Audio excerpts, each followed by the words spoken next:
Bendiciones, buenas noches mis hermanos. Tienen ahí ya sus hojitas. Abra su Biblia en Hebreos capítulo 8. La semana pasada vimos acerca de los capítulos 1 al 6, Jesús el mediador. Estuvimos viendo cómo presenta el autor de Hebreos que Jesús es el rey sacerdote, nadie más, ¿verdad? Tuvo ese cargo, ser rey y sacerdote al mismo tiempo, y cómo es superior y único, ¿verdad? Su sumo sacerdocio. Estuvimos, ¿verdad? Que Él es el mediador, Él es la ofrenda, ¿verdad? Esto lo vamos a ver más adelante en el capítulo 9, qué es lo que ofrendó Él y qué ofrenda como mediador o intercesor en el cielo. Vimos que Dios es quien diseña las cosas y nos quedamos en el verso 6 que heredamos un mejor pacto. Heredamos un mejor, ¿verdad? Promesa. Y entonces hoy vamos precisamente a ver eso. Entonces vamos al capítulo 8, versos 6 en adelante de Hebreos. Y es muy hermoso, hermanos, lo que hoy vamos a ver. Todo ha sido muy hermoso, pero pues cada vez, ¿verdad? Vamos conociendo más, nos sorprende más. En lo personal, por ejemplo, a mí me preguntan, dicen, oye, ¿y tú crees que ya sabes mucho de la Biblia? Le digo, no, hombre, hermanos, o sea, entre más me doy cuenta que menos sé, ¿verdad? Y entonces tiene uno el deseo de continuar y de que el Señor siga trayendo revelación, ¿verdad?, a nuestra vida y siga llenándonos de Él. Y dice el verso 6, capítulo 8, pero ahora a Jesús, nuestro sumo sacerdote, se le ha dado un ministerio que es muy superior al sacerdocio antiguo, porque Él es mediador a nuestro favor de un mejor pacto con Dios basado en promesas mejores. Un mejor pacto basado en promesas ¿qué? Mejores. Si el primer pacto no hubiera tenido defectos, no habría sido necesario reemplazarlo con un segundo pacto.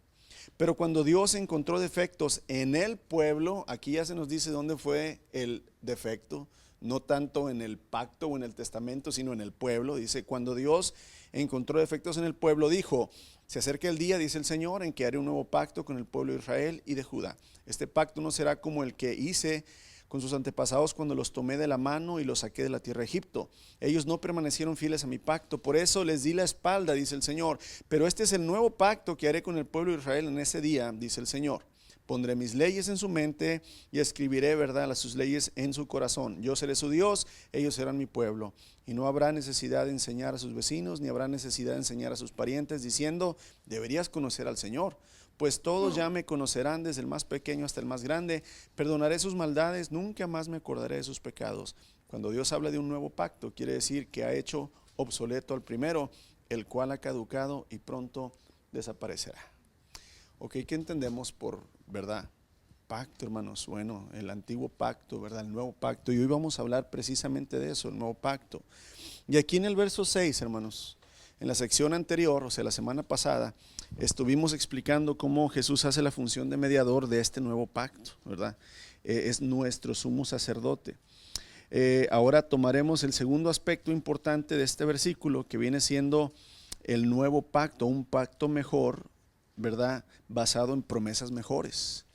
Y aquí es donde precisamente, ¿verdad?, vamos a ver primero qué es el pacto de Dios. Hay que entender, ¿verdad?, qué es lo que Dios promete al hombre, qué es lo que Dios pone como condiciones para tener una relación con el hombre. Y aquí es donde tenemos que poner mucha atención y tenemos que entender y someternos, hermanos, que esto no es religión. Esto no se trata de reglas de hombres.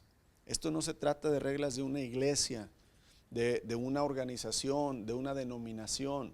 La salvación no la escribimos nosotros, no la llevamos a cabo nosotros, la llevó a cabo el Señor.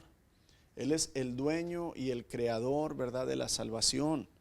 Así es que nosotros como seres humanos, como organizaciones, como iglesia, no podemos poner y quitar reglas. No podemos, ¿verdad?, decir, no, esto sí, esto no te preocupes, eso ya no aplica. No, hermanos, no podemos ser así.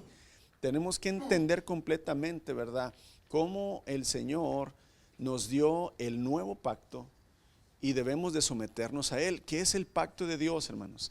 Y en estos siguientes versos, del verso 7 al 13, vemos este resumen que es una profecía de Jeremías, que el autor de Hebreos utiliza para hablarnos del nuevo pacto. El autor de Hebreos en estos versos, hermanos, empieza a tratar una de las grandes doctrinas bíblicas, el nuevo pacto. Y si es nuevo, quiere decir que había ¿qué? Uno antiguo, ¿verdad? Y en la Biblia la palabra griega que se utiliza para pacto es diateque. Fíjese muy bien, y aquí vamos a poner un poco de atención, porque a veces ponemos esas palabras, porque hay que hacer una diferencia, hermanos, entre las palabras utilizadas, ¿verdad?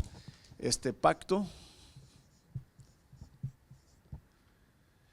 en griego,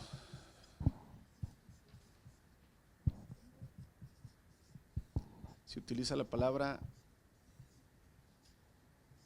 diateque. ¿Qué significa testamento?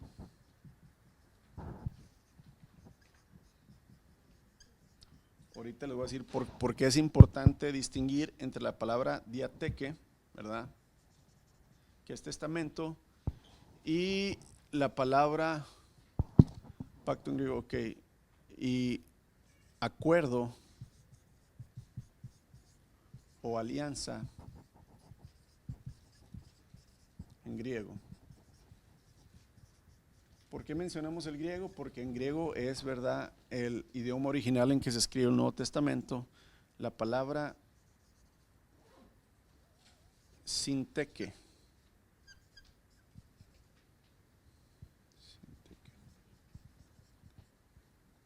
que prácticamente, ¿verdad?, esto nada más es un trato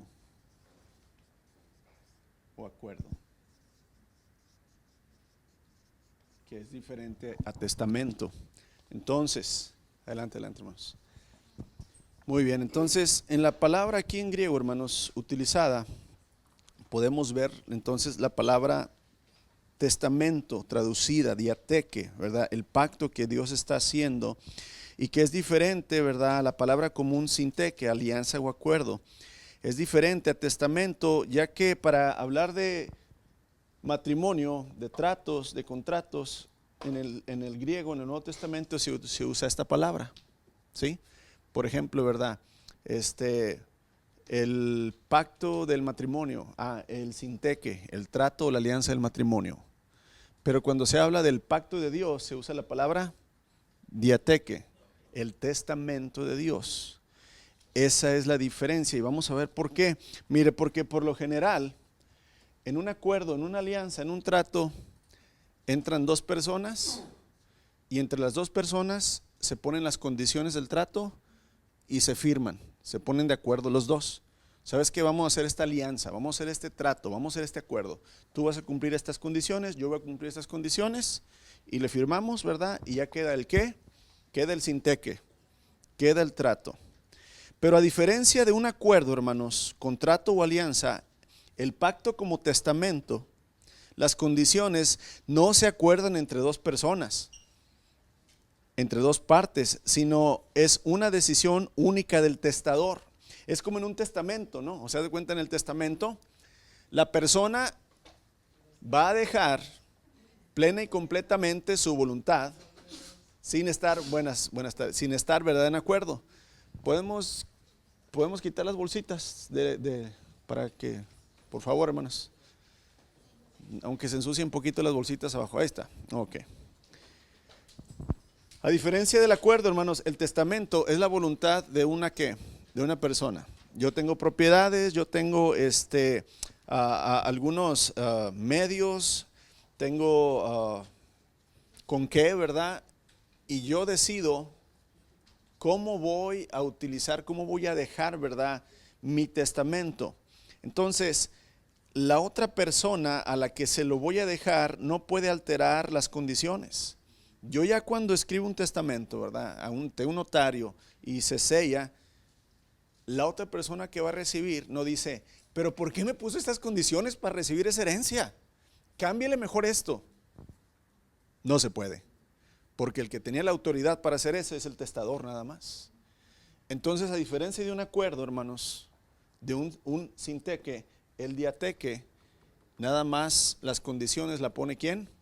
Uno solo, ¿verdad? Entonces, la alianza o acuerdo entre dos personas que están al mismo nivel, hermanos.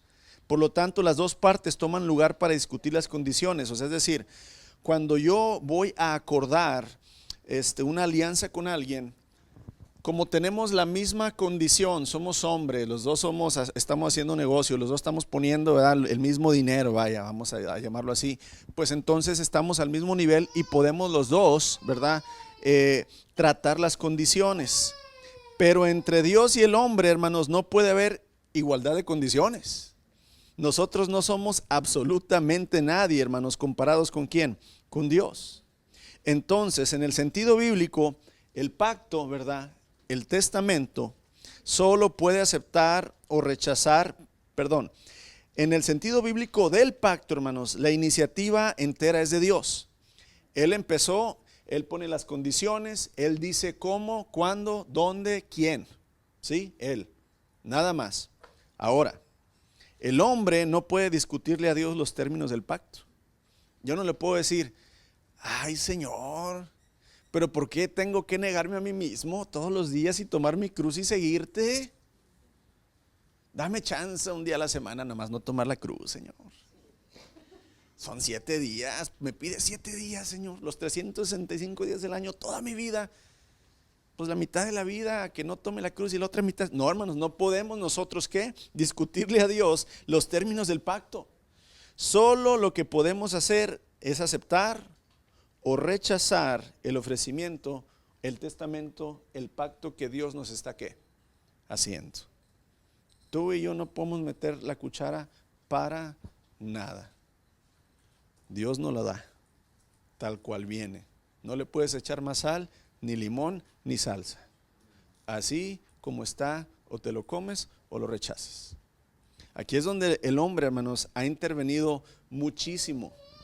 Aquí es donde Satanás ha intervenido muchísimo y ha hecho y deshecho, ¿verdad?, las condiciones del pacto de Dios. Por eso tanta religión, por eso tantos diferentes, ¿verdad?, movimientos, sectas, amados, en donde cada quien acomoda a como él quiere, ¿verdad?, a como es el pensar y la voluntad. Y aquí es donde nosotros tenemos que estar alerta, y es lo que el autor de Hebreos quería prácticamente sellar en la vida de los hebreos. Él quiere que ellos entiendan, hermanos, que ahora el pacto es diferente al antiguo pacto. Ya no es por medio de la obediencia a la ley, ya no es por medio de los sacrificios, ya no es por medio de las ofrendas, ya no es por medio del sumo sacerdote Aarón o los levitas. Ya no es por medio, hermanos, de eso. Ahora Dios ha puesto otras condiciones, un nuevo pacto. Y ahora, pueblo de Israel, hijos de Abraham, o toman el nuevo pacto y lo llevan a cabo, o se quedan sin herencia. Y aquí es donde entonces, hermanos, tenemos que tomar una decisión.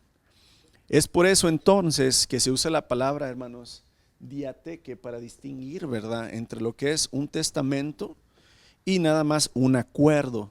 ¿Para qué? Para describir nuestra relación con Dios, porque esa es la clase de pacto en el que solo una de las partes es responsable por los términos. Los términos del pacto los ha fijado Él, y el hombre no puede modificarlos en lo más mínimo. Inclusive en el libro de Apocalipsis, al final, ¿verdad?, del libro de Apocalipsis dice: maldito aquel que añada o le quite, ¿verdad? Inclusive dice un punto a este libro. Y aquí es una severa advertencia, hermanos. No es nada más, ¿verdad?, si queremos o no queremos. Es una advertencia. Nosotros tenemos que tener en nuestra mente: el Señor es quien ha propuesto, el Señor es quien ha dispuesto, y nosotros o aceptamos o rechazamos. Y aquí es donde yo les he dicho muchas veces: cuando usted comparte el evangelio, no rebaje el evangelio, hermanos, al nivel de las personas, no las palabras, sino las condiciones del evangelio. Mira, yo me he puesto a pensar muchas cosas y que ahora veo que son errores que he cometido. Por ejemplo, la oración con fe y del justo sana al enfermo. ¿Sí? Así lo dice Santiago. Pero Santiago, ¿a quién le dice cuando estés enfermo llama a los ancianos? ¿Al inconverso o al converso? O sea, al que cree o que al converso, al creyente. Muchas veces, pues a mí como ¿verdad? Predicador me han dicho, hermano, tengo un pariente, tengo un amigo, tengo un vecino que es inconverso, ¿verdad? Que quiero que vayas a orar por él, que lo ungen con aceite por sanidad, para que Dios lo sane. En la buena intención, ¿verdad? Yo he ido y hermanos han ido conmigo a orar por esa persona para ver si Dios la quiere sanar. Pero ¿sabes qué ha pasado? ¿Qué crees que ha pasado? No ha sanado. Entonces de repente uno dice, ay Señor, pues nos quedaste mal. No, hermanos, es que Santiago le está hablando a la iglesia. Tú, creyente, hijo de Dios, que estás enfermo, si estás enfermo, llama a los ancianos de la iglesia y que vengan y te unjan con aceite y oren por ti. Y la oración con fe, hermanos, del justo sanará. Por eso dice del justo, o sea, el que está en justicia con el Señor, exactamente. No nada más porque te digas tú cristiano y que vienes a la iglesia. Y aquí es donde entonces, en realidad, hermanos, hay muchas cosas en el testamento, en el pacto de Dios, que nosotros, por tratar de que los demás también entren a como dé lugar, rompemos las condiciones del pacto. Yo se las digo, yo las he roto sin querer queriendo, dijo el chavito, ¿verdad? Pero en ese momento puedes hacer que la persona se convierta o darle. Yo no. Mira, ahí va otro ejemplo, hermanos. Una vez, una hermana que venía aquí, ya no viene, su hija se pone muy grave con una cosa muy rara, que le dicen, te puedes morir en cualquier momento. Entonces me pide, ¿puedes ir a orar por mi hija al hospital? No, pues sí. Le digo a mi esposa, ¿sabes qué? Vamos por ella. Yo iba, ¿verdad? Pues a orar por ella por sanidad. Es inconversa la muchacha, muy rebelde, muy rebelde. Y entonces llego y ya la veo a ella, por favor, oren por mí, yo no me quiero morir, y oren porque yo no quiero morirme, ya, pastor. Y entonces, pues, no, pues vamos a orar por ti. Y iba a orar por ella, hermanos, y de repente, así, tío, yo no soy muy broncudillo así para decirle a alguien, pero de repente, así, el Señor me puso en pensamiento, ¿y por qué quieres que ore por ti para que vivas? Para que sigas con tu vida rebelde, haciendo lo que tú quieres. Dije, entonces no vamos a orar por ti, por sanidad. Y se quedó ella así, ¿verdad? Y yo nunca le había dicho a nadie eso, pero en realidad dije, a ver, esta muchacha no se ha sometido al Señor, no ha entregado su vida al Señor, no quiere entregar su vida al Señor, pero sí quiere que el Señor la sane.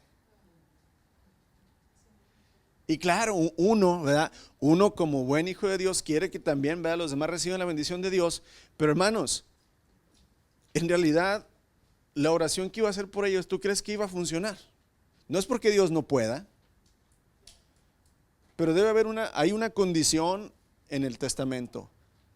El que crea, el que obedece mis mandamientos, el que sea fiel hasta la muerte, yo le daré la corona de vida. Y entonces aquí es donde en verdad, hermanos, tenemos que conocer las condiciones del pacto. Y no es que seamos nosotros exclusivos o que no queramos, hermanos, que nadie más entre. No, al contrario. Pero ahorita, por ejemplo, decía la hermana, bueno, y podemos aprovechar para orar por ellos, pero decirles, ¿verdad? Claro, o sea, una cosa es ir a orar por sanidad, otra cosa es decir, ¿sabe qué? Necesita a Cristo hoy. Sí, o sea, hoy. Deje usted su sanidad física, su alma. Su alma va a ir al infierno si Cristo no es su Señor, ¿verdad? Y empezar ahí, ¿verdad? Ya si la persona, hermanos, en ese momento, ¿verdad? Nosotros no somos nadie para juzgar sin el momento de mucha necesidad. Ella acepta, no, el Señor sabrá. Pero entonces aquí cambia el Señor Jesús, ¿verdad?, dice, porque para esto he venido, ¿verdad?, a dar mi vida en rescate por muchos. Claro, el Señor dice, he venido a sanar a los enfermos, a dar vista a los ciegos, pero aquí el contexto máximo, hermanos, es espiritual. Es decir, ¿cuál es el mayor problema y enfermedad que el hombre tiene? No es el cáncer, no es la diabetes, es el pecado. Entonces el Señor, la primer sanidad que quiere hacer en la vida de una persona es la sanidad del alma, del pecado, quitar esa enfermedad. Aquí es donde entonces nosotros tenemos que entender, no podemos, hermanos, nada más porque es nuestro vecino, nuestro padre, nuestra madre, nuestro hijo o alguien querido, no podemos romper, gracias hermana, y hacer el evangelio, hermanos, hacer el testamento de Dios más sencillo para los demás. No, no es así. Y aquí es donde entonces el Señor nos enseña y le quiere enseñar, porque acuérdense que estamos viendo la carta de Hebreos, lo que el autor de Hebreos por medio del Espíritu le quiere enseñar en ese momento a los hebreos. Y aquí el verso 7 y 9, donde acabamos de leer, ¿verdad?, Hebreos 8, dice que el primer pacto no hubiera, dice, no, si el primer pacto no hubiera tenido defectos, entonces pudiéramos pensar, Dios se equivocó, porque si el pacto tiene defectos y el que creó el pacto fue Dios, pues ¿quién se equivocó? Dios no hizo bien el pacto. Tampoco, hermanos, podemos pensar que la ley, porque la ley son las condiciones del pacto, es defectuosa. Ni Dios se equivocó, ni la ley es defectuosa. Aquí nos dice en el verso 8, pero cuando Dios encontró defectos en el pueblo, ¿dónde fue el defecto, hermanos? En el pueblo. Damos vuelta a la hojita, ¿verdad? Página 67. El defecto no estuvo ni en el creador ni en el pacto o las condiciones. El defecto estuvo en los receptores, en aquellos que recibieron el pacto, hermanos. El antiguo pacto, el Antiguo Testamento, hermanos, era el que Dios había hecho con Israel después de sacarlo de la esclavitud de Egipto. Dios le ofrece a su pueblo una relación exclusiva con él. Acuérdate, antes de que Israel fuera el pueblo de Dios, todos los pueblos, hermanos, tenían, vamos a llamarlo así, ¿verdad?, la misma condición delante de Dios. Ninguno era su pueblo. Abraham no era judío, Abraham era caldeo. O sea, no había judíos, hermanos, no había israelitas. Él toma a Abraham y inicia un pueblo. Ya saben la historia, ¿verdad? Lo lleva a Egipto, pasan 430 años, después sale más de 1 millón, 2 millones, ¿verdad?, de israelitas de ahí. El Señor los lleva frente al monte Sinaí, Él baja, Éxodo capítulo, ¿verdad?, 19, 18, 19, 20. Él baja, se muestra a ellos en una nube, ¿verdad?, una columna de fuego, en tinieblas, con una voz de trueno. Y entonces ahí en el Sinaí, hermanos, el Señor hace el primer pacto con el pueblo que Él sacó y con el pueblo que Él decidió amar. Ahora, ya ustedes saben, ¿verdad? El Señor dio los 10 mandamientos. Yo soy Jehová tu Dios, un Dios fuerte y celoso, ¿verdad? No tendrás dioses ajenos delante de mí. No te harás imagen, no te inclinarás ante ellos, ¿verdad? No usarás el nombre de tu Dios en vano. Guardarás el sábado, la ley, ¿verdad? Y luego el Señor entonces le dice a Moisés, Éxodo 19:5, ahí está en la hoja. Ahora bien, está hablando el Señor, si me obedecen y cumplen mi pacto, ustedes serán mi tesoro especial entre todas las naciones de la tierra, porque toda la tierra me pertenece. Aquí están las condiciones, hermanos. Si me obedecen y cumplen el pacto, ustedes van a ser mi pueblo exclusivo. Nada más ustedes, nadie más.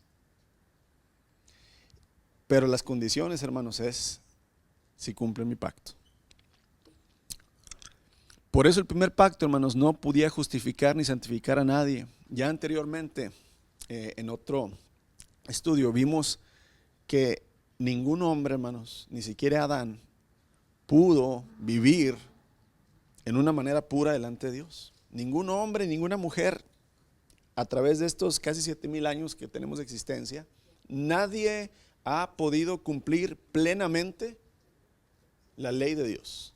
Nadie. Ahora, el apóstol Pablo en Romanos 3:20 dice, pues nadie llegará jamás a ser justo ante Dios por hacer lo que la ley manda. ¿Por qué, hermanos? Bueno, y si yo hago todo lo que la ley manda, si haces todo lo que la ley manda, vas a ser como el Señor Jesús, justo. Pero ¿sabes qué? No puedes. No puedes. ¿A que sí puedo? ¿A que no puedes? No puedes. Ni Job, el hombre, hermanos, delante de Dios más justo, perfecto. Perfecto quiere decir completo, acuérdate, no quiere decir sin defecto. Perfecto es completo. Sabio, no pudo. Abraham no pudo. Moisés no pudo. Salomón, el hombre más sabio después del Señor Jesús, no pudo. El más rico, no pudo. El más valiente, David, no pudo. ¿Quién más? Nadie, hermanos. El apóstol Pablo no pudo. ¿Crees que tú vas a poder? ¿Crees que yo voy a poder cumplir todo? No, no podemos. Entonces Pablo dice, hey, nadie llegará jamás a ser justo ante Dios por hacer lo que manda la ley. La ley sencillamente nos muestra lo pecadores que somos. Estaba hablando con quién, creo que con Joshua, y le estaba tratando de explicar eso. De decir, cuando no conoces lo que tienes que hacer y lo haces mal, pues no hay culpa en ti, porque no sabías cómo hacerlo qué bien. Pero cuando ya se te enseñó, cuando ya se te dijo cómo hacerlo, y aún sabiendo cómo lo debes de hacer, tú lo haces mal por tu voluntad, entonces ahí hay castigo y condenación. Prácticamente aquí, hermanos, la ley nos muestra que no podemos cumplir el pacto antiguo de Dios. No podemos andar perfectamente en toda la ley de Dios, hermanos. Nos es imposible.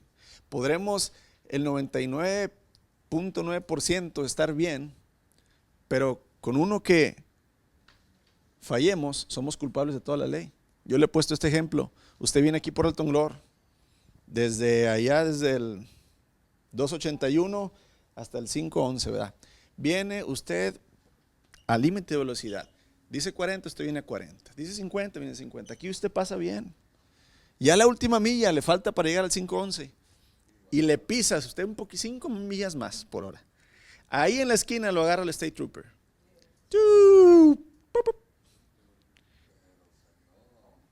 Licencia y registración.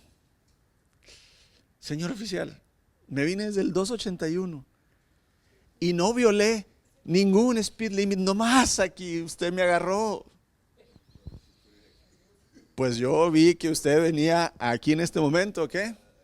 Más de lo que se permite. Ticket completote, $250 mínimo, ahí está, para que lo pague. No importa, hermanos, aunque te viniste las 10 millas, te faltó nomás una y le aceleraste de más. La ley así es. Por más de que usted hubiera cumplido todos los mandamientos, si falla en uno, va a ser culpable de toda la ley. Entonces Pablo lo proyecta así. Ahora, en ese sentido el pacto era defectuoso, no porque el pacto fuera malo, sino los que deberíamos cumplir el pacto éramos los que estábamos, ¿qué? Defectuosos. Ahí mismo Romanos 7, versos 22 al 25. Pablo dice así: amo la ley de Dios con todo mi corazón, pero hay otro poder, amo la ley de Dios con todo mi corazón, pero hay otro poder dentro de mí que está en guerra con mi mente. Este poder me esclaviza al pecado que todavía está dentro de mí. Soy un pobre desgraciado. ¿Quién me librará de esta vida dominada por el pecado y la muerte? Gracias a Dios la respuesta está en Jesucristo nuestro Señor. Así que ya ven, en mi mente de verdad quiero obedecer la ley de Dios, pero a causa de mi naturaleza pecaminosa yo soy esclavo del pecado. Pablo nos da la razón por qué no podemos, hermanos, seguir la ley, porque nuestra naturaleza es pecaminosa. Porque el Señor dice en la ley, mandamiento, ¿verdad? No codiciarás ni la mujer, ni las propiedades, ni el burro, nada de tu prójimo. ¿Y qué hacemos? Sin querer queriendo, hermanos. Si yo no lo tengo, pero ¿cómo le hizo aquel para traer eso? Y nos mueve las cosquillas. Nuestra naturaleza nos impide, hermanos, nos impide cumplir la ley de Dios. Es por eso que el antiguo pacto fue defectuoso para nosotros, no para Dios. Y Pablo continúa, Romanos 8, 1 al 4. Pero ahora nos habla del nuevo pacto. Por lo tanto, ya no hay condenación para los que pertenecen a Cristo Jesús. Y porque ustedes pertenecen a Él, el poder del Espíritu que da vida los ha libertado del poder del pecado, que lleva a la muerte. La ley de Moisés no podía salvarlos. A ver, repitan esto, hermanos. La ley de Moisés no podía salvarnos. No puede, hermanos. No puede y no podía, ¿verdad? Por nuestra condición. No porque fuera mala, por nuestra condición, ¿verdad? Porque nuestra naturaleza pecaminosa es débil. Así que Dios hizo lo que la ley no podía hacer. ¿Quién lo hizo, hermanos? Lo que la ley no podía hacer, ¿en quién? En mí, en ti. Él envió a su propio Hijo en un cuerpo como el que nosotros los pecadores tenemos, y en ese cuerpo, mediante la entrega de su Hijo como sacrificio por nuestros pecados, Dios declaró el fin del dominio en el pecado que tenía sobre nosotros. Lo hizo para que se cumpliera totalmente la exigencia justa de la ley a favor de nosotros, que ya no seguimos a nuestra naturaleza pecaminosa, sino que seguimos al Espíritu. Gloria a Dios, hermanos. O sea, aquí la exigencia justa de la ley decía: el que cumpla y obedezca todos mis mandamientos, ese, ¿verdad?, va a tener comunión conmigo. Pero el que no cumpla uno se hace culpable de todo. Entonces, Dios hizo lo que nosotros no podíamos por medio de su Hijo, que vino en carne, Dios hombre. Ese hombre cumplió toda la ley perfectamente por ti y por mí. Murió pagando la condenación, porque acuérdate, la salvación no es gratis, y quítate esa frase de tus evangelizaciones. No es gratis la salvación. No le digas a alguien: Cristo pagó, es gratis la salvación. No, hermanos.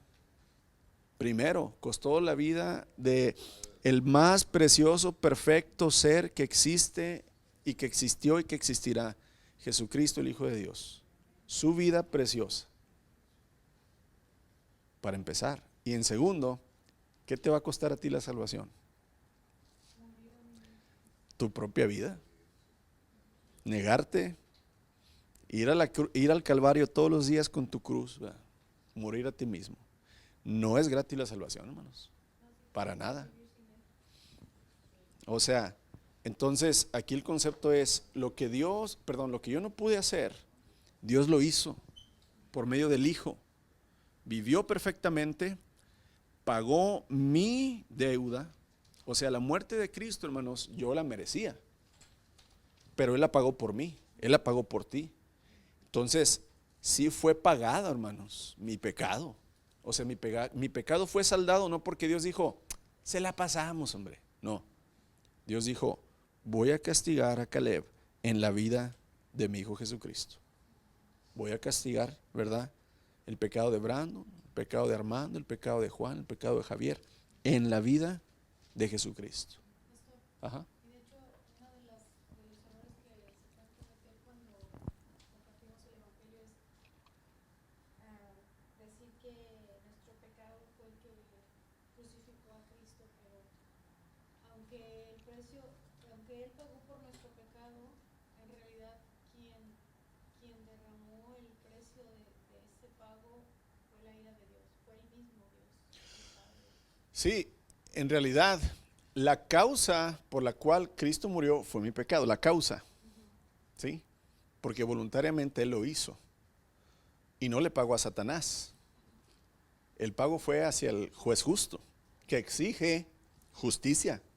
El que la paga el pecado es: ok, para que sea salvo el mundo, alguien necesita morir por el mundo. Ok, hijo, tú eres el justo. Padre, yo quiero hacer tu voluntad. Tú vas a morir por el mundo y vas a pagar mi ira sobre ellos. Y entonces aquí en realidad, hermanos, sí, mi pecado es la causa por la cual fue movido el Padre a enviar a su Hijo. Nosotros le crucificamos porque no le creímos, pero la causa fue el pecado por la que Él vino, mas no fue el pecado quien lo crucificó. sino Él por voluntad, ¿verdad? Para redimir nuestro pecado fue que se entregó. Gracias, hermana.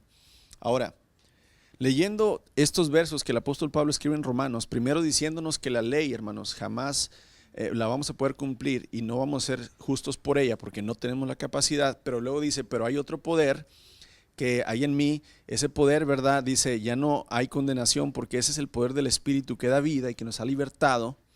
Aquí está hablando de los dos testamentos, el antiguo pacto y el nuevo pacto, ¿verdad?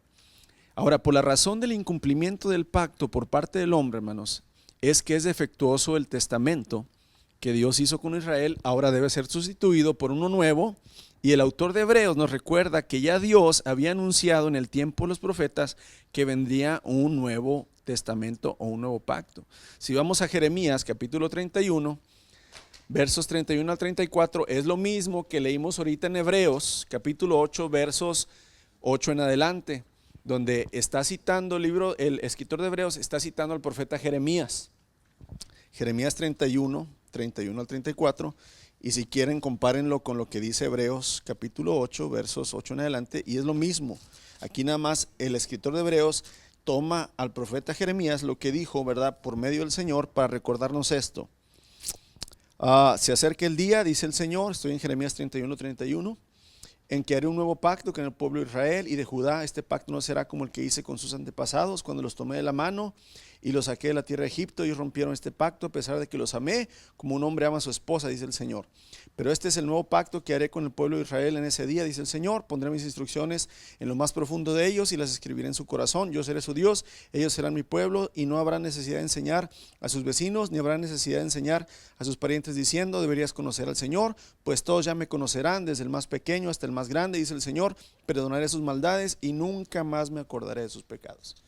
Tú abres Hebreos 8, el 8 en adelante es lo mismo.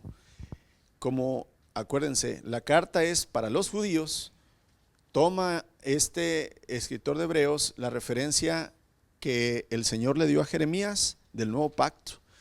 Con esto vemos, hermanos, que entonces en realidad Dios ya había planeado el nuevo pacto. Él ya sabía que nadie iba a poder cumplir con la ley. No es un as bajo la manga que el Señor de repente dice, ay, mis hijitos, pura oveja negra, nadie puede cumplir, ahora qué voy a hacer, ¿quién podrá ayudarme? ¿Verdad? No, el Señor no dijo eso, hermanos. Desde el principio, desde antes de la creación, el cordero había sido sacrificado. El Señor da el primer pacto, ya tenía listo el segundo, pero yo les he dicho esto, el Señor siempre demuestra, hermanos, al hombre que Él tiene la razón, antes que nosotros se la podamos exigir. ¿Sí? Él siempre va a decir, Él siempre nos va a dar, ¿verdad?, el ejemplo, y nos va a decir, ¿sabes qué? No lo hice para demostrarte, lo hice porque yo sabía lo que iba a suceder. Es como decir, desde el principio Él sabía lo que iba a suceder con Adán y Eva, amados. Por eso puso ahí el árbol de la vida y el árbol del conocimiento del bien y el mal. Nos demostró que no somos capaces, con todo nuestro corazón, con toda nuestra alma y con todas nuestras fuerzas, de escogerlo a Él. Solo somos capaces cuando Él viene con su Espíritu a morar, a vivir con nosotros. Y recibiréis poder cuando haya venido sobre vosotros, ¿quién? Si el Espíritu Santo no viene sobre tu vida, por más Biblia que sepas, por más ungido que estés de que eres hijo del apóstol tal y tal y tal, y que tienes tantos títulos y tantos, eso no vale. Si el Espíritu Santo no está en tu vida, no tienes el poder para obedecer a Dios, para seguir al Señor. Recibiréis poder cuando haya venido sobre vosotros el Espíritu Santo. Aquí la importancia, hermanos, de entonces entender en qué se basa el nuevo pacto. No es en tus obras, por eso el apóstol Pablo recalca mucho, no es por obras, para que nadie diga, es por gracia, hermanos, es por misericordia de Dios. Y aquí es donde entonces el autor de Hebreos va a introducir este nuevo pacto a los que han tenido el antiguo pacto por más de 1000 años. Acuérdense, hermanos, ellos han seguido el antiguo pacto por 1000 años. Para nosotros es nuevo. Para nosotros este sería apenas nuestro primer pacto, porque no somos israelitas. Pero los israelitas ya habían seguido, hermanos, por 1000 años. Y ya les dije yo, desde chiquito les enseñaban, hermanos. Acuérdate lo que dice Números. Y repetirá las palabras de este libro a tus hijos. ¿Cuándo, hermanos? A todas horas. En la casa, cuando coman, cuando vayan caminando, cuando se acuesten, las pondrás, ¿verdad? Ahí en los dinteles de tus puertas, en los muros. Las recordarás. Le vas a enseñar mi pacto a tus niños. Y entonces este pacto, hermanos, por cientos y cientos y cientos de años estuvo presente en Israel. Ahora de repente el escritor de Hebreos les recuerda a los que ya creen en el Señor y en el sacrificio de Cristo, de esto se trata lo que hizo Cristo. Este es el nuevo pacto. Ya no sigan y ya no tengan su fe en los sacrificios, ya no tengan su fe en aquel chivito, ¿verdad? En aquel borreguito que se llevaba cada año para expiar sus pecados en el templo. Ya no crean en eso. Eso nada más era una sombra de lo que habría de venir. Y hermanos, fue difícil, créame, para los judíos aceptar este pacto, porque ellos estaban tan arraigados en el antiguo pacto. Y más porque en el antiguo pacto, hermanos, eran cosas que hacer, cosas que seguir, fiestas que seguir. ¿A quién no le gusta la fiesta? 7 fiestas al año, hermanos, que teníamos que cumplir para empezar. Gloria al Señor. Sacrificios que tenías que llevar, días santos que tenías que guardar, Sabbat, ¿verdad? Cosas, ¿verdad? Que seguir, amar a tu prójimo, ayudarlo. Entonces, podían ellos confiar en las cosas que hacían, hermanos. Y por eso se sentían tan seguros de que eran hijos de Dios y delante de los ojos de Dios, Dios los aceptaba. Se lavaban las manos de una manera, hermanos. Por eso ya lo incluyeron los fariseos, ¿verdad? Ritos de lavados, de ceremonias. Y entonces eso les daba seguridad. Pero dice el autor de Hebreos, no, es por medio del Hijo y lo que ella hizo, que tú tienes que creer y ahora someterte a Él. Y el nuevo pacto entonces, hermanos, cuando leemos a Jeremías 31 en adelante, o Hebreos capítulo 8 en adelante, vemos las siguientes características. El nuevo pacto es un pacto de misericordia basado en la obra de Dios. Acuérdate que el antiguo pacto era ojo por ojo, diente por diente. ¿Qué le pasaba al hijo desobediente, hermanos? Ahí fue donde le dije a mi hijo, no porque estaba desobedeciendo, sino estábamos hablando de la historia de la Biblia. Le digo, fíjate, le digo, cuando un hijo desobedecía fuertemente a su padre o a su madre, imagínate, hermanos, ¿cómo se puede decir, hermanos? No son pantalones, por decir, qué temor había hacia Dios, que se tiene que tomar al hijo o a la hija, sacarlo fuera de la ciudad. Ahora, exactamente, hablarle a los ancianos, a los líderes, y todo el pueblo era convocado, porque esto iba a servir de ejemplo para los otros muchachos.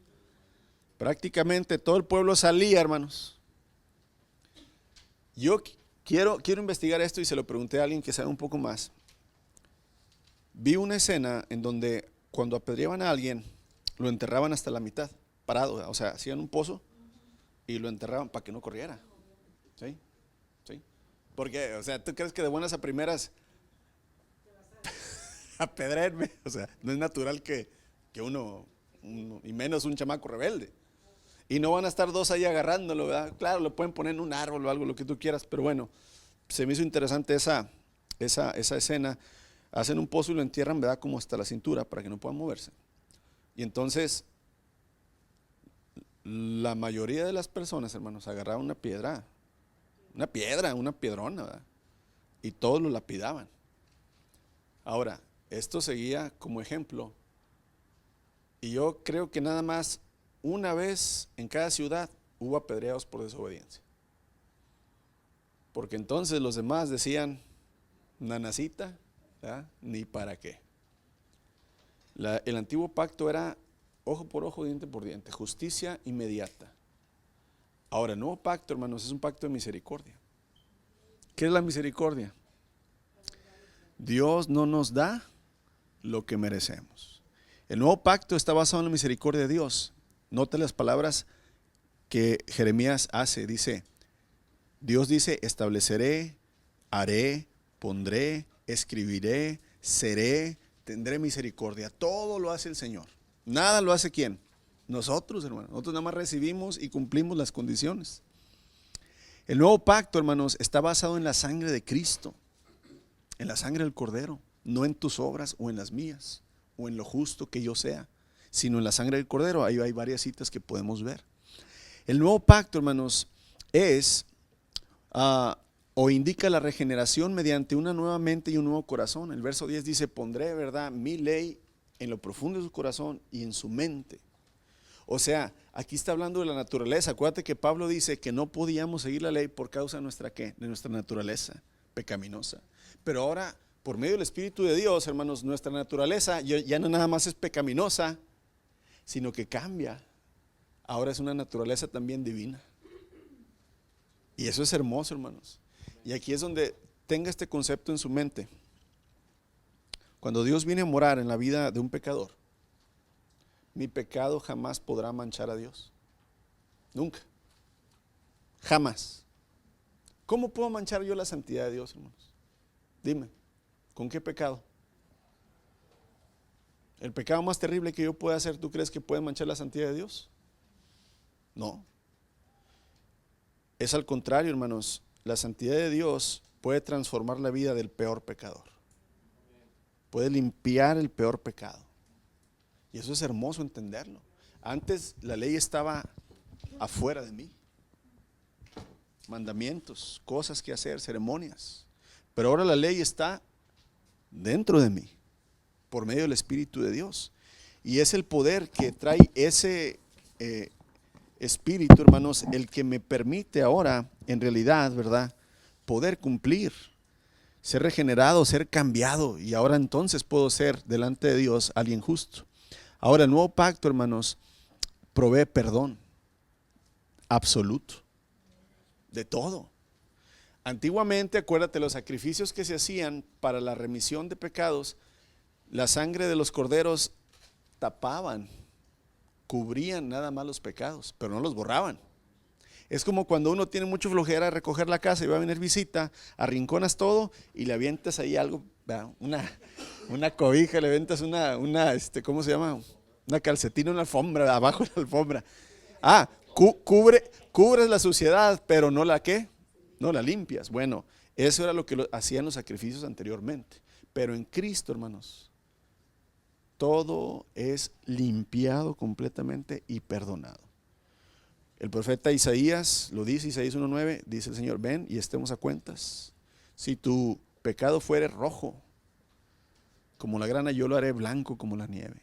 El apóstol Juan, 1 Juan capítulo 1 verso 9, si confesamos nuestros pecados, Él es fiel y justo para perdonar nuestros pecados y limpiarnos de toda maldad.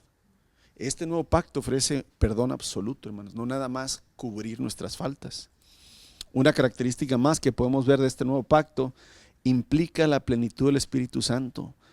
Aquí, por ejemplo, en Ezequiel 36:27.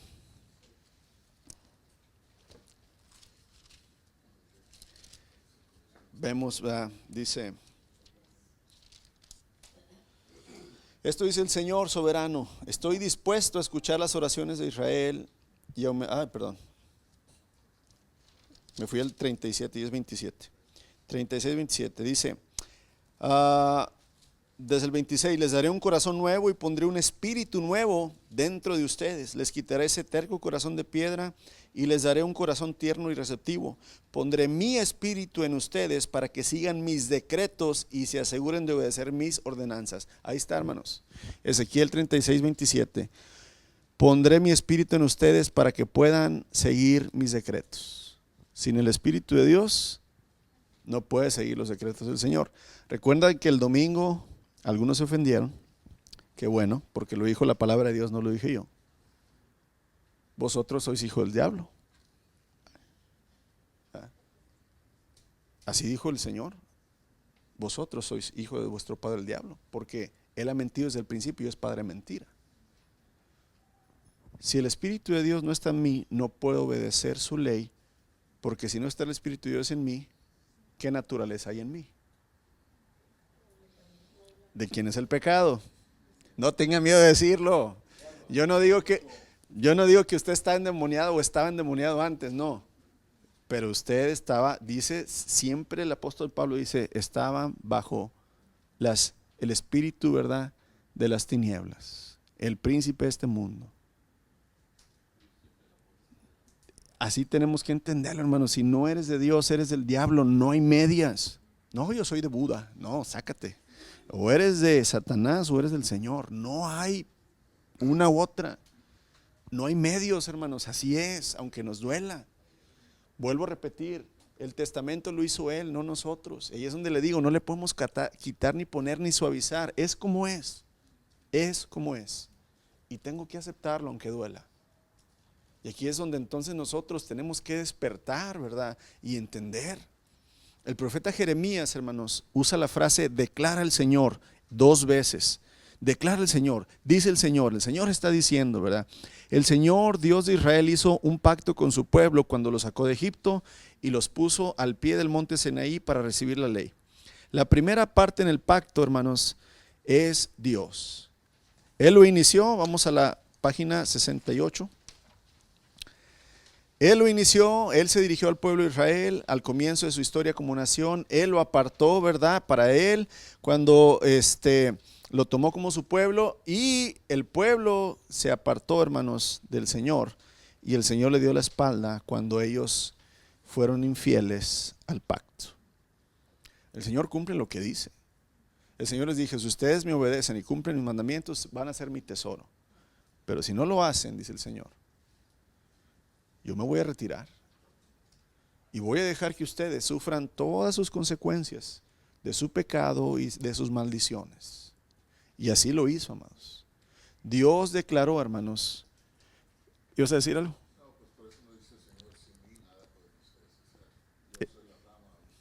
Ándale, precisamente. Pues, ¿qué puede hacer una fruta cuando se cae del árbol? Nada más podrirse. Nada más. Una hoja, si se cae del árbol, otra vez, ¿verdad? Pero, exacto. Y aquí es donde entonces el Señor, hermanos, ya les dije, el Señor ya conocía, hermanos, la historia. No es que el Señor hace un nuevo pacto porque entonces no le salieron bien las cosas. No, Dios declara que iba a establecer un nuevo pacto con la casa de Israel y la casa de Judá, pero no lo reveló, hermanos, cuándo lo haría. A Jeremías le dijo, vienen días en que haré un nuevo pacto, pero no les dijo cuándo. Ahora, prácticamente, hermanos, la referencia cuando dice se acerca el tiempo o viene el día, dice el Señor, es indefinidamente. O sea, el Señor lo que quiere decirle a Israel es prepárate, Israel. Jeremías, estamos hablando aproximadamente 800 años antes del Señor Jesús. 600. Isaías, ok. Unos 600 años antes de que el Señor Jesús viniera, ya el Señor les está diciendo, se acerca el tiempo en que voy a hacer un nuevo pacto. Ya eso era una advertencia, hermanos. Pero ¿saben qué? ¿Verdad que nunca le hacemos caso a las advertencias? Las pasamos, a mí eso no me va a pasar. Yo ya sé hacer las cosas. Nunca se me queman las tortillas. Jamás. Y te pasa, por más experto que seas, se queda viendo el celular ahí, ¿verdad? Y se empieza a quemar, ¡ay, las tortillas!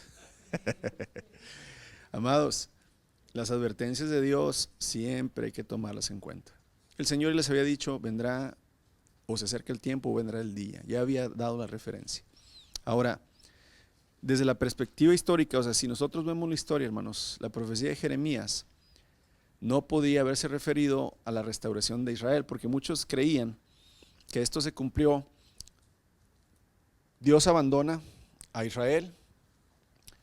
Entonces, más o menos en el año 800 viene el rey de Babilonia, destruye Jerusalén y se los lleva, ¿qué?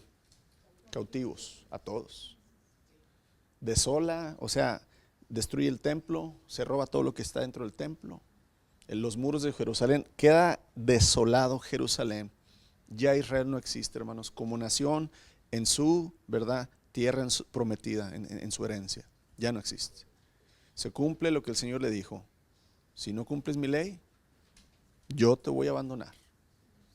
Y entonces, 70 años después, el Señor permite que Israel regrese y reconstruye otra vez, ¿verdad?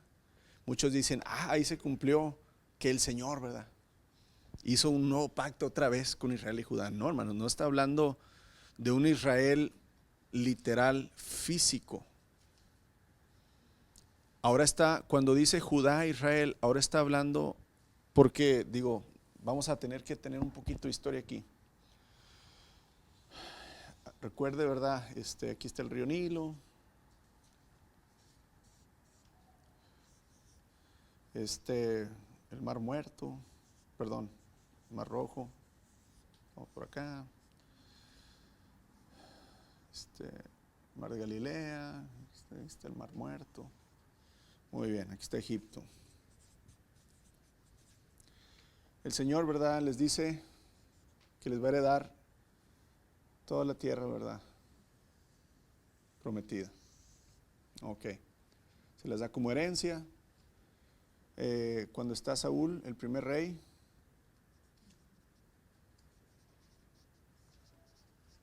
segundo rey, David, tercer rey, Salomón. Todo esto es Israel. Todo esto es Israel. Muere Salomón y su hijo, hermanos, su actitud del hijo divide el país en dos. La tribu de Judá se queda en la parte sur y todas las 11 tribus restantes se convierten en Israel. Y a partir de aquí hay dos reinos, ¿sí? El reino de Judá y el reino de Israel. Son dos hermanos que están peleados, ¿verdad? Siguen siendo la misma familia, pero están peleados. Y estos tienen un rey y estos tienen otro rey. Cuando el Señor dice, vienen días en que volveré a hacer un pacto con la casa de Israel y la casa de Judá, lo que nos está diciendo es, voy a unir nuevamente a mi pueblo. Amados, va a unir a los que son los de Él y los que no eran de Él. A los judíos y a los no judíos. No es que, porque muchos dicen, no, es que aquí el pacto es con Israel y Judá. Entonces, ¿dónde entramos nosotros? El apóstol Pablo explica, el verdadero judío es aquel que obedece al Señor y tiene fe en Él. Exactamente, no el que es por sangre de Abraham, judío. Tú y yo somos judíos, hermanos. Si tú estás con tu corazón y tu mente, ¿verdad?, obedeciendo al Señor, tú eres judío. Aunque no tengas sangre de Abraham. Entonces, cuando el Señor hace referencia, ¿verdad?, dice, haré pacto con Israel y Judá, está hablando, ya no habrá nada más, ¿verdad? Ya no habrá dos pueblos, ya no habrá división, sino que voy a ser, ¿verdad?, un solo pueblo, mi pueblo, el pueblo, ¿verdad?, amado, por el cual yo pagué. Entonces aquí, hermanos, cuando se habla de este pacto, no se refiere a cuando Israel regresó, ¿verdad?, después de Babilonia y se volvió a establecer. No, hermanos, la profecía en realidad está hablando de la venida del Mesías y el establecimiento del nuevo pacto en la sangre de Él. Aquí es donde Mateo 26, 27 y 28. Y tomó Jesús en sus manos una copa y dio gracias y la bendijo, ¿verdad? Tomen de ella, ¿verdad? Esta es mi sangre, la cual confirma el nuevo pacto. Aquí es donde se cumple la profecía de Jeremías, en el nuevo pacto entre Dios y su pueblo. ¿Cuál pueblo? Los judíos. No, porque el mismo apóstol Pablo dice que el Señor se ha hecho un nuevo pueblo de toda tribu, lengua y nación, ¿verdad? Nosotros no somos el Israel espiritual. Olvídese, Israel es la figura de ser hijo de Dios. O sea, aquí que no quepa en su mente que judíos, Abraham, tierra de Israel. No, hermanos. Israel viene representando el hijo pródigo de Dios, el hijo rebelde. Nosotros somos los hijos rebeldes de Dios. Somos el pueblo rebelde de Dios. No somos el Israel espiritual. Hablando, ¿verdad?, como que si fuéramos judíos por sangre de Abraham, sino que en realidad Adán, hermanos, el hombre es el hijo rebelde de Dios. Hay un único hijo en el cual Dios se complace. ¿Quién es? Jesús. Y están los rebeldes que somos nosotros. Y entonces el Señor Jesús tiene que venir a nosotros y ser formados. El apóstol Pablo le dice a los Gálatas: sufro dolores como de parto hasta que Cristo sea formado. Ok.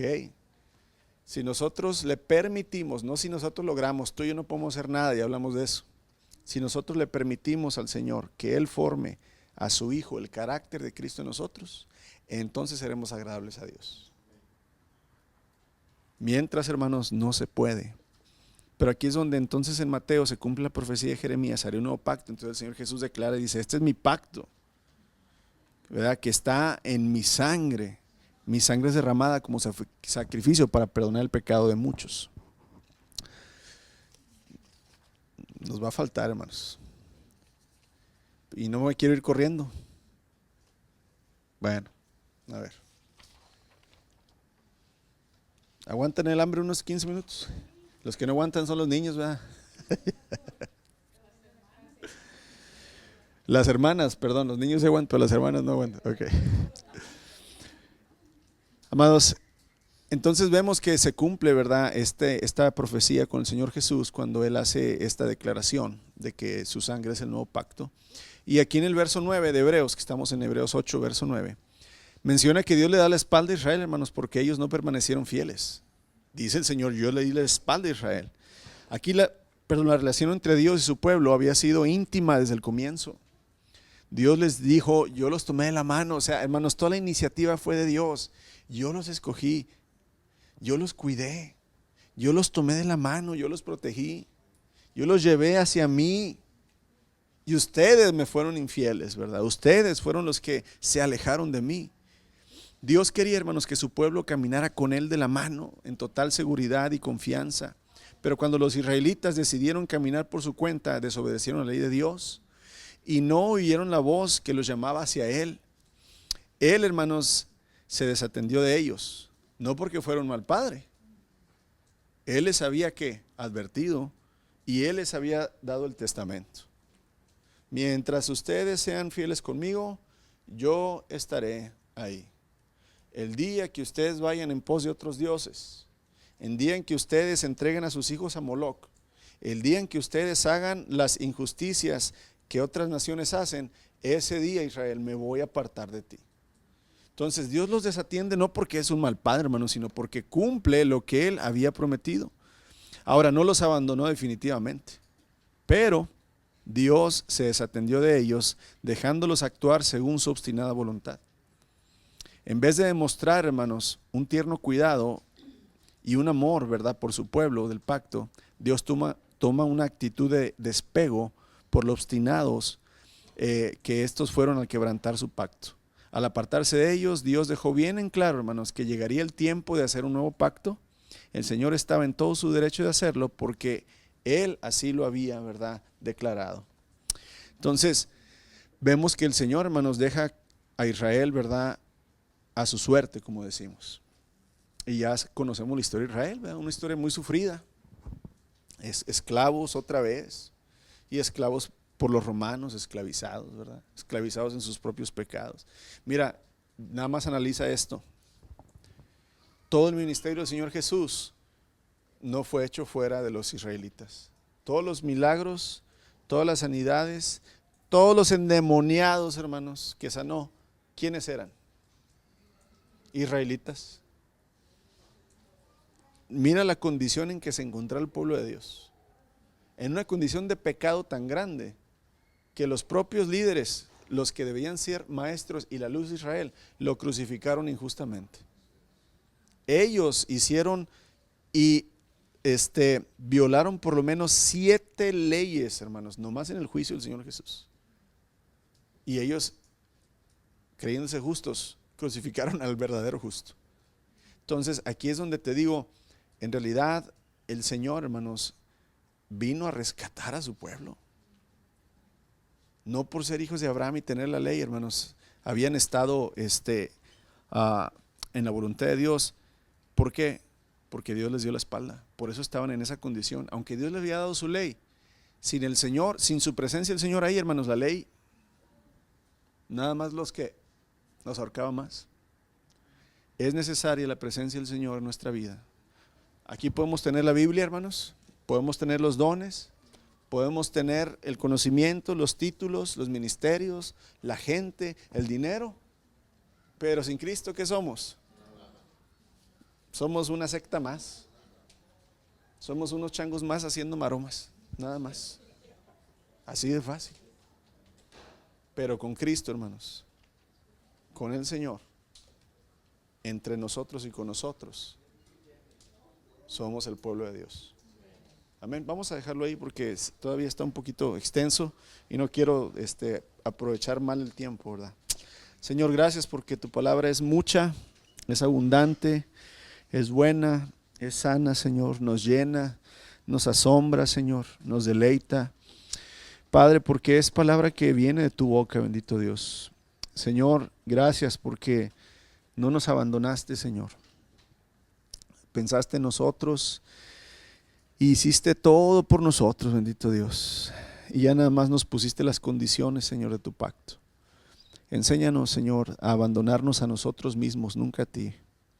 Enséñanos a negarnos a nosotros mismos, Señor, a morir a nosotros mismos. Que aprendamos, Señor, por medio de tu palabra, que por más que creamos que somos justos, Señor, Padre, el único justo eres tú y solamente con tu Espíritu, Señor, es que podemos realmente, Señor, ser agradables delante de tus ojos. Gracias por mis hermanos, gracias por sus familias, gracias, Señor, por sus vidas. Permítenos caminar juntos, Señor, en el Espíritu y ser agradables a ti, ser un pueblo, Señor, que realmente, Señor, anda caminando en el Espíritu, Señor, agradándote a ti, Padre, y no agradando, Señor, nuestra voluntad. Bendito eres, Jesús, Hijo de Dios. Glorificamos a aquel que merece la honra, solamente a ti. En tu nombre, Señor, damos gracias. Amén y amén. ¿Cuántos faltaron de copias, hermanos, para hacérselas y entregarse la próxima semana? 1, 2, 3, 4, 5, 6, 7, 8. 8, ok, 9. Muy bien. Sí, entregarles esta y luego ya, y la nueva. Sí, porque nos faltó una hoja nada más, entonces vamos a entregar esta y otra. Gracias, hermanos.